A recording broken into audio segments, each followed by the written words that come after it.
My book, Happy Campers, 9 Summer Camp Secrets for Raising Kids Who Become Thriving Adults, is not just the story of my own camp, but is the story of many camps all over the world who are promoting the social and emotional growth of kids through intentional strategies. This bonus episode is a recording of one of my Happy Campers interviews with a camp director from one of the day and resident camps who were in my series that was originally aired on Facebook Live and is also available in video form on my website at sunshine-parenting.com. Enjoy this conversation with a camp director who runs an amazing program. Hello, today I'm here with Gretchen Collard of Camp Trinity on the Bar 717 Ranch. And this is part of my Happy Campers interview series. And I've been talking with camp directors from all across the United States, from both day and residential camps. And it's just been a lot of fun hearing about all the different programs and the different and unique ways that each camp helps build kids' social and emotional skills. So today we're going to start with having Gretchen introduce yourself. Welcome, Gretchen. Thanks for coming on the series. Thanks, Audrey. It's great to be here.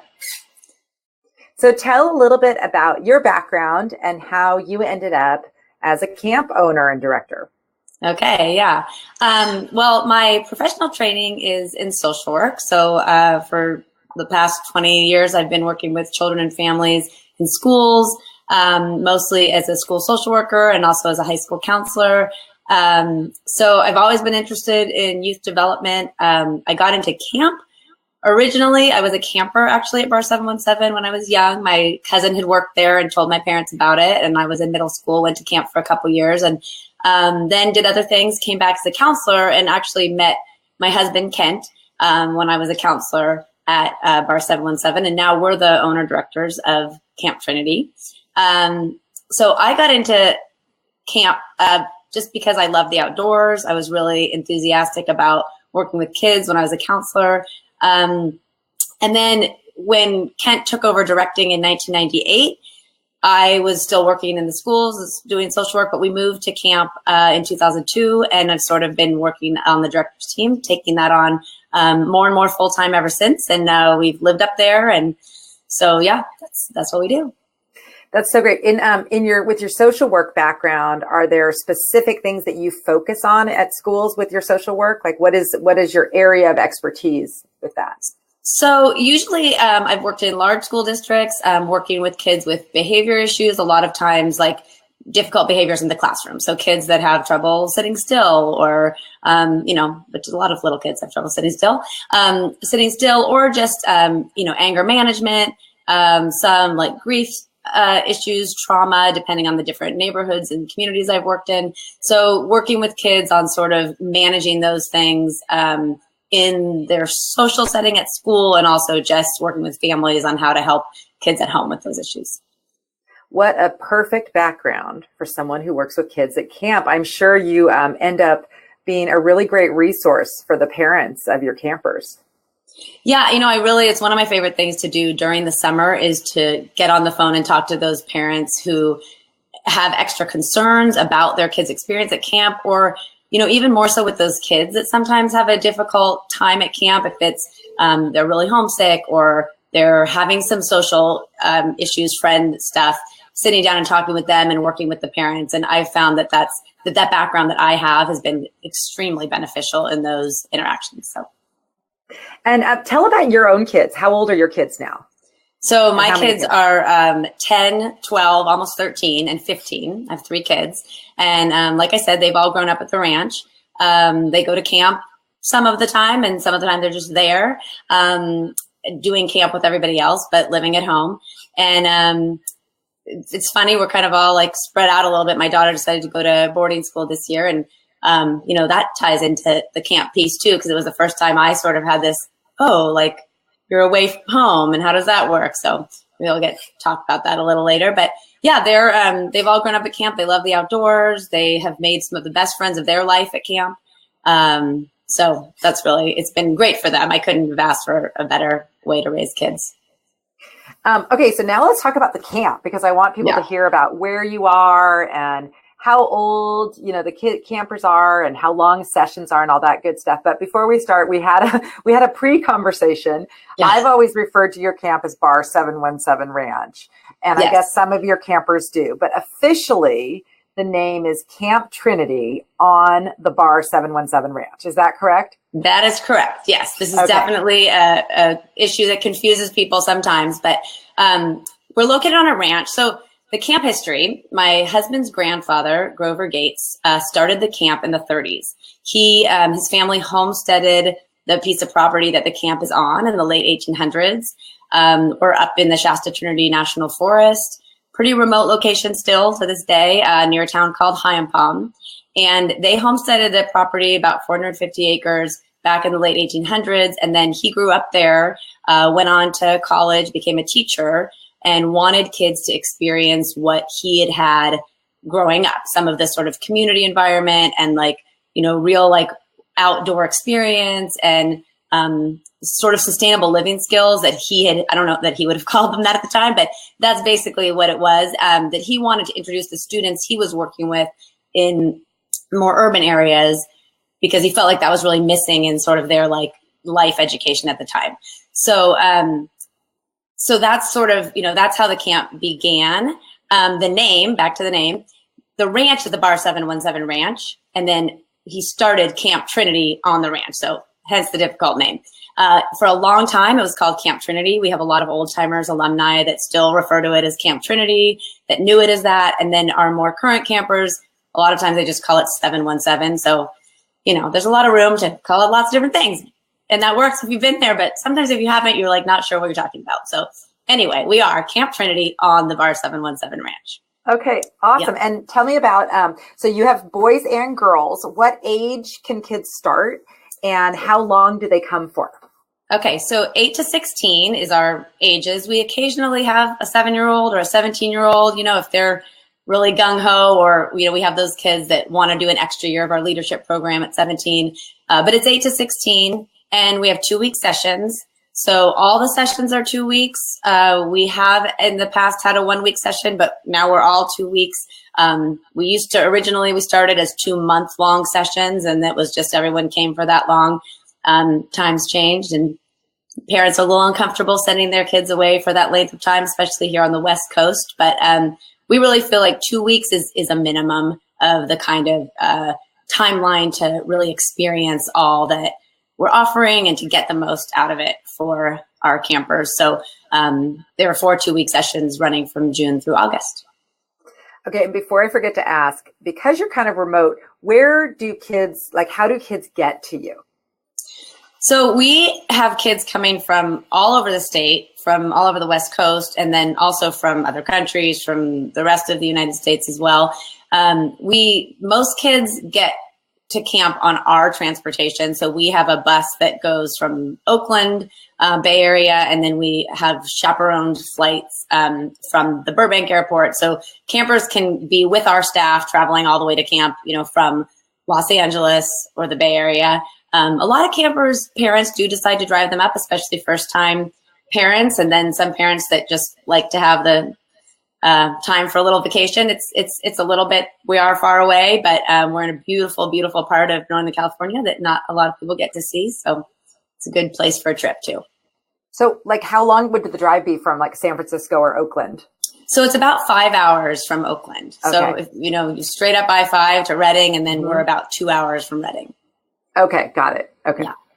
So it's a big commitment if parents decide to come drop their kids off. More people probably, the kids mostly come probably on one of your buses or the chaperone flight. Yes. And I have to say the kids really, maybe not the first time, they sometimes want their parents to drive them, but often for sure that second year, we often get parents who are like, I want to bring them up, but they want to take the bus, because that's part of the experience. They get on the bus, they make friends right away, they hang out that whole time. And by the time they get to camp, they're already 5 or 6 hours into this experience with their peers. So it's definitely part of the excitement.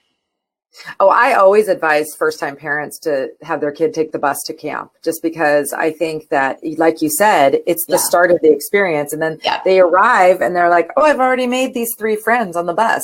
Yeah. So I think that it's really helpful. And then we encourage parents, I don't know if you feel this way, come up at the end and have your kids say, this is where I did this. And, you know, it's like, and then everyone's relaxed and you don't have all that nervousness of saying goodbye or anything like that. So. Absolutely. When I talk to new parents who are a little anxious, or they're anxious, or their camper's anxious, or they're worried their camper's anxious, any of those combinations, I always advise, you know, come at the end. If you're going to come visit and you want to drive them one way, come at the end, because that beginning part is just so difficult in that situation. And the bus is fun.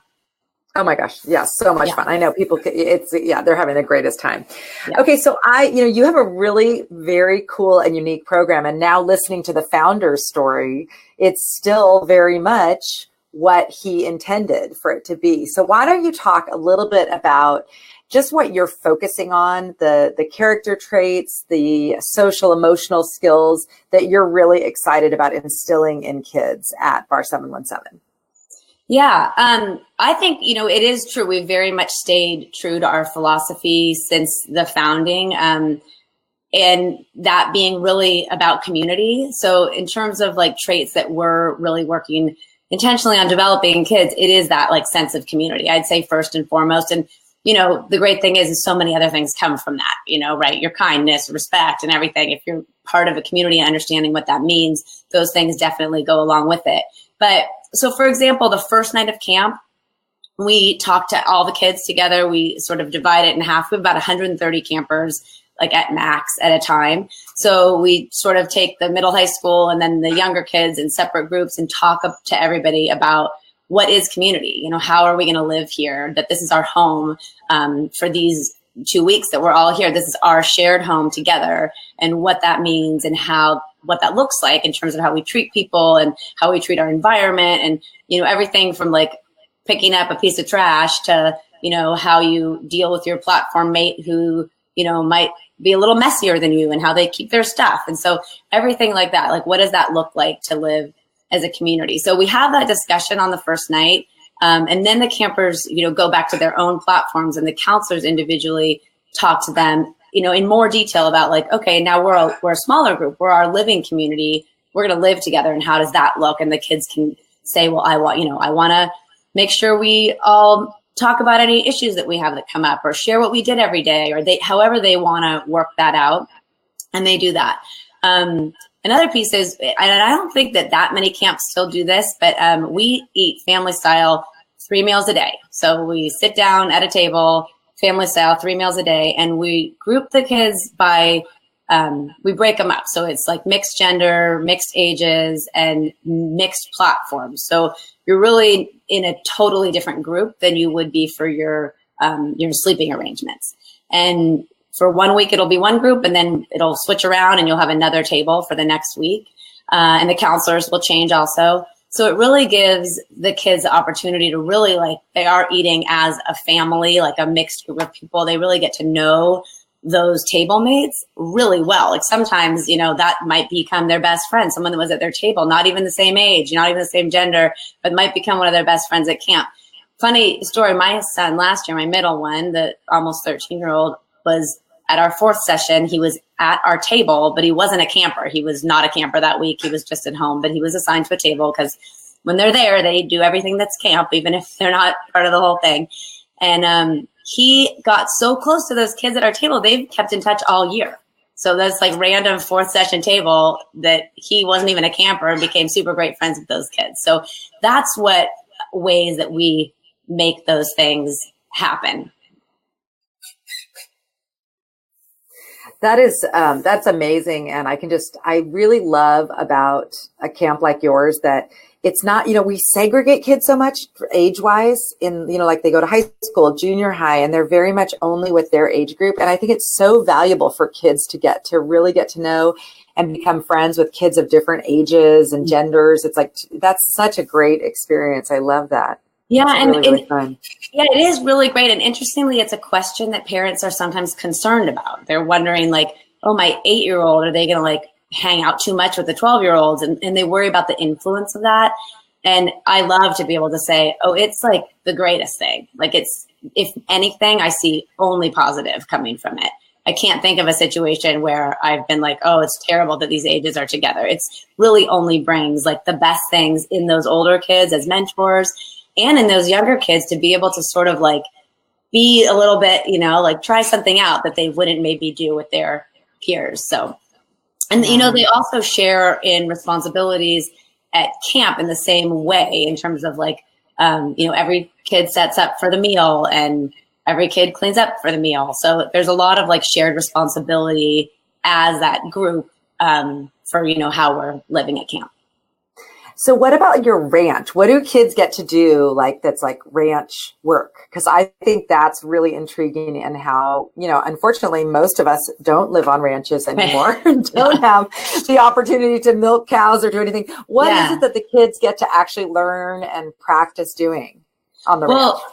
So a lot of our program focuses around the fact that we are a working farm and ranch, and that we are in this remote location. We also have, you know, arts and crafts and photography and ceramics and horseback riding and all the kinds of things that, you know, that you could do at a lot of traditional camps.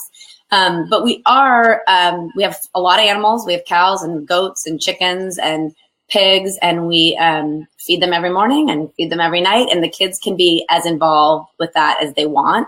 So a lot of kids, the beginning of camp, we orient the campers to everything that we have going on, so everyone will have a chance to go down and milk a goat or slop the pigs. But they do get free choice in their activities. So that is one thing that's a little unique about us too. The kids get to choose every day what they want to do. So someone might come to camp and be super into slopping the pigs, and they are there morning, night, helping those small animals counselors. And then other kids might go there once and be like, no, I'm into my arts and crafts and I'm going to hang out up there. So they can choose, but they have the opportunity to do that. So we raise all of our own beef and pork, and we also grow a lot of our own vegetables. So we try to use as much as what we grow at camp in the summer, and the kids can be involved in, all of helping with that, in terms of like harvesting the vegetables and cooking them and everything. They can get as involved in that as they want. So milking the goats, we make cheese. So there's lots of opportunities to do all those kinds of things. And then the building projects also. If you live on a ranch or if you've been on a ranch, there's lots of projects that happen. Lots of building that has to be done, fixing that has to be done. And so kids can get involved with that too. We do welding, so they get to like do metal work and things like that. Oh, I want to come. I especially want to do the goat. I want to do the milk, goat cheese. I love goat cheese. Yeah, that is really fun to do. So the kids get to milk the goats and then make goat cheese? Yes, they get to milk the goats and then make goat cheese, and we put it on the salad bar for lunch, and it's pretty cool. I bet kids try a lot of new things. Anytime I've ever seen kids with the garden, if they pull out the carrot or the mint or whatever it is, they want to try it. Isn't that interesting? I bet do you have kids who discover new foods that they like a lot? Yeah, definitely kids that have never seen, like, for some reason it's peas. Peas are the thing that every kid is like, that's what a pea looks like, because you get them in the store in the bag and it's just a green ball, but then on the plant, it's the pod. And so that's really the one thing that kids are always like, I never knew this is what they looked like. So it is cool. And kids they can pick tomatoes right off the vine. They can pick the peas, the green beans. And so they will try a lot of new foods just because of that. Or, on the salad bar, we try to make sure to say, hey, this came from the garden. Or, the goat cheese, kids will tell me, oh, goat cheese is gross. I hate goat cheese. But then when they make it, they'll try it. They'll just drink the goat milk too. We pasteurize it, but then they'll drink it just to try it. Some of them, sometimes they still don't like the goat milk, but they'll try it. That just sounds so great. And what an experience. I bet you hear from a lot of does this instill things that kids want to go home and have a garden or anything? What do you hear from your campers in terms of how this kind of changes them being in this totally different kind of environment where they're closer to their food? Does it impact them after camp? Yes. In fact, I think it does impact them. We have a lot of kids who talk about, once, because it's sometimes it's difficult for kids to learn oh, they're feeding these pigs. And then, the next year, those pigs are meat, right? It's like you're seeing a relationship with your food, which can be really difficult for a lot of kids. but it's a really good way to talk about, well, if you're eating meat, it was an animal once in any case. You know, you might have known the animal, but it was still an animal, a live animal. So talking about that, and some kids who, you know, will decide, I'm a vegetarian. I can't do this. I'm a vegetarian. And other kids who are vegetarian come to camp and they're like, oh, like my food comes from here. It was like raised humanely, like, and they'll try it. They'll be like, oh, I'll try eating this meat at camp because I know where it came from. So it does, like, I feel like that's probably the biggest thing. It just gives kids more of a connection of where does my food come from and how is it raised? Same with the vegetables and stuff, trying new things. But the meat is definitely a bigger one for kids to sort of wrap their mind around and decide, like, how do I feel about that? And what does that mean to me? And I think that's always a good thought process to go through. For sure, just to be more conscious of it, of just like the whole process. And I mean, I think that's so great. How funny that you have some that become vegetarians and then some vegetarians that just it goes every which way. Yeah, that's so interesting. So do you have any like stories from any former campers or parents about just the impact of their experience at camp that you want to share?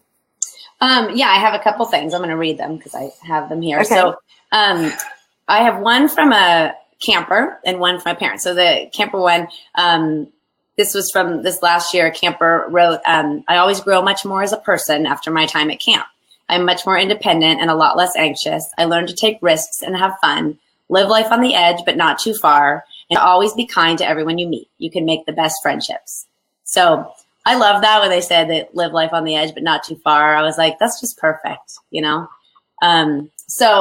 And I think that's true in terms of making the best friendships too, just being open to new people. And, you know, when they learn that at camp, like, oh, I had to sit at this table with all these people I didn't know, and I got to be good friends. We talked about what we did that day. We shared stories about our lives and really connected. And so I really like that.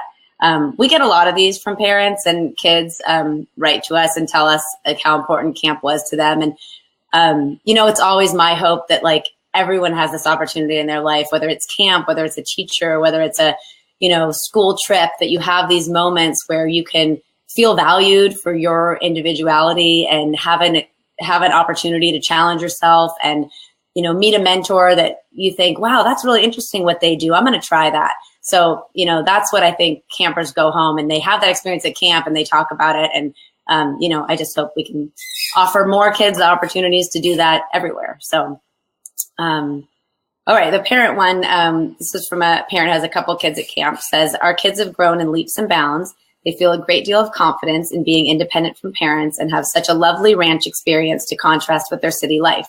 We love that they go old school and write letters home, which we are saving as mementos for their older selves to read one day.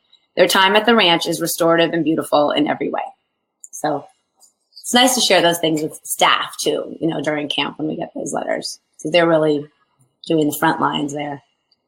So for someone who like has never had a kid go to camp, or, you know, isn't familiar with your program or doesn't know anyone else who goes, what's it like for a first-time camper who doesn't know anyone else there? Like, how do you like welcome them in so that it's not so scary or uncomfortable? Well, we always, you know, we know who our first-time campers are. We make sure to know who they are and be in touch with them right away on that first day. Make sure the counselor knows that this is their first time at camp. We often always have staff who is their first time at camp also. So one of the best ways I think to really be welcoming to those new campers is make sure those new staff members share that. Because often they come in orientation week, they get to camp, and because we're far away, a lot of them are like, where am I? You know, I came to the middle of nowhere. And so they can share that experience. Do you have any international staff? Oh, yeah. Yes, we do. They're like, where am I? California? Yes. Yeah, some of them have the best. I know we work really hard to explain, like, it's California, but it's not a sunny beach. Like, right. That is really got to get that one across. But so those counselors are like really the best at sharing, like, oh, I felt like this. I didn't know anybody. And then, you know, right away, they spend a lot of time the first few days just with their small group so that they really get connected with kids in their on their platform, and then they can, you know, branch out after that. But so we have those new campers do that. And then at our tables, again, during those first few meals, figuring out like, what do those kids want to do? Like, why did you come to camp? What is the thing you're most excited about? And making sure that early on they have an opportunity to see and do that thing they're most excited about. So even if they say it's horseback riding and then, sure enough, they do that twice and they're like on to welding because that was so much more exciting to them and they didn't know. But just to make sure they have that experience to connect with something that they're excited about and that they feel comfortable in right away. And then that really gets the ball rolling. I bet that all that, like doing those things like learning how to weld or working on a building or learning how to milk a goat, I'm guessing that all those things really build up like kids' like confidence and kind of self-efficacy. Do you hear from parents that kids go home just sort of like feeling really more confident because they can do all these new things? Yeah, definitely. Definitely because of some of those ranch experiences. And then also just because of a lot of the freedom within our program in terms of like the choice of activity, we do have parents say like, wow, they like seem like they're more capable to just like make decisions on their own and go ahead and do something rather than like waiting to be told or, being assigned something. They'll just like decide on something to do. And I think that really that choice, it's hard, for some kids who, especially the younger ones who may not like in school, it's like you go here, you go there. There's not really a lot of like, where would you like to do? What would you like to do today? So sometimes it's hard to get kids to go, no, you can really do anything. Like, and they just don't know. They like sit there frozen. Like, well, where would I go? But after a little while of like practicing that, like, oh, I could go here. And then if I didn't like it so much, I could go do this other thing and also choosing between like, do I want to go where my friends are going or do I want to go and do the thing I really am interested in, even if my friends aren't going? And that's tough, but when kids can do that, that's where I see so much growth. And then they go home and their parents do say like, oh, they're willing to go do these things and they aren't attached to whether someone they know is going with them or not. And that's a big deal. Oh, yes. And I mean, just that ability to think about what you like as opposed to what everybody else likes is so important. I'm curious, Gretchen, because of your social work background, how do you get to use the like help kids with some of their like anger management and some of these different things? And how does that look at camp? Like, do you do like group discussions or is it more like one-on-one with kids who need it? Are you able to train your staff, like your counselors, in techniques to help kids with some of their behavioral things? So yes to all of that. But, I do have the opportunity to do that. A lot of times it is one-on-one. I think, most kids, because of the sort of freedom of camp versus school, there's not as like, I mean, you don't have to be sitting still. So that like resolves a lot of issues right there. But more fun. Yeah. So some of those things that come up at school aren't really an issue at camp, but for the sort of social issues like friend conflicts or anger management stuff, I think the thing I find I spend the most time on is the friend conflicts. And interestingly, it tends to be with like the younger kids. So the older kids, I think parents worry like, like middle school, high school, wrong crowd, they're like mean friends. But what I find is like by that age, the campers, especially a lot of them have been to camp before, or they recognize that this is a special place where they have time to just be themselves and be more honest with friends. And they might have some issues, but they tend to like be able to work through it independently or with the counselor's guidance without my help so much. But sometimes on the younger end, I do end up sitting down and really processing, I think last summer I had like 3 10-year-olds that we spent a lot of time together processing how we treat our friends. But it was great for them. And it was great for the counselor who, was with me the whole time, a new counselor who was able to watch sort of how I dealt with it. And afterwards say to me, oh, like, I didn't know that it was okay to say like, you know what? We're not doing this anymore. This behavior, we're just going to stop doing this. We're not going to talk to people that way. We're going to be kind to everyone. And when we have issues, we're going to address them, in these ways. And she's like, I didn't think it was okay. I thought I had to just keep listening to it over and over. And I was like, no, it's okay to have some boundaries and say like, this is what's appropriate and this is what's not. And we're going to work, this way. And I often love it too, because those kids always like, then they want to spend every minute with me. So I have my little friends for the rest of the summer there. Yeah, I think that what's so nice for parents, it must be really reassuring to know that with your background, how helpful that can be, because these kind of issues come up everywhere, whether it's school or camp. Oh, yeah. And so many camps, are not set up or do not have the kind of training that you offer and that you have for your staff. So I think it's a really reassuring thing. It must be for parents to just know that you're there and can help with these things that will come up at camp inevitably. Yeah. And it's great to be able to do in a setting that's not, it's not clinical. It's just like everyday thing is to deal with everyday issues, and it doesn't have to be like a problem. And I really appreciate that about camp. What else? Is there anything else that you want to share about camp that, so especially for people who aren't familiar with maybe camp in general or your program in particular, what are some things that kind of make you stand out that you hear from your families they especially like about your program? Specifically about our program, I think families really like that kids do have they come home with this sort of community mindset. I think that they really like that they have chores and responsibilities, that they do have to, set up for meals. They do have to clean up on their platforms, that they're responsible for themselves in that way. They're outside a lot. We don't have cell phones. I know most camps that I'm in contact with a lot don't have cell phones. And parents are incredibly appreciative of that. But I think the kids are also I know the kids are super appreciative of that. I think nobody has ever said, people always ask, oh, do they like freak out when they can't have their cell phones? And I'm like, no, they actually nobody ever complains about it. They're like super grateful.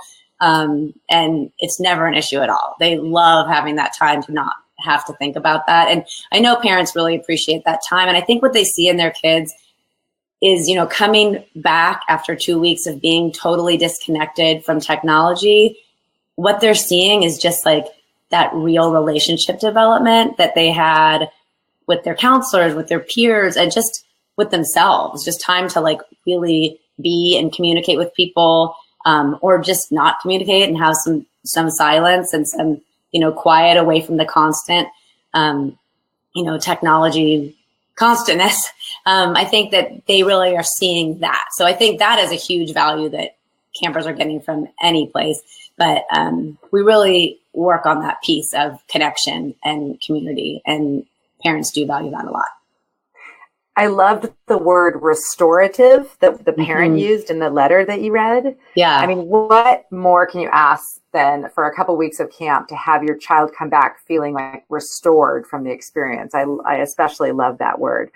Gretchen, before we close off, a couple things. One is Dara is on live, and the comment was, Gretchen makes the best kale salad from the garden. Oh my gosh. So that's lovely, Dara. Thank you. Yeah, so that's pretty cool.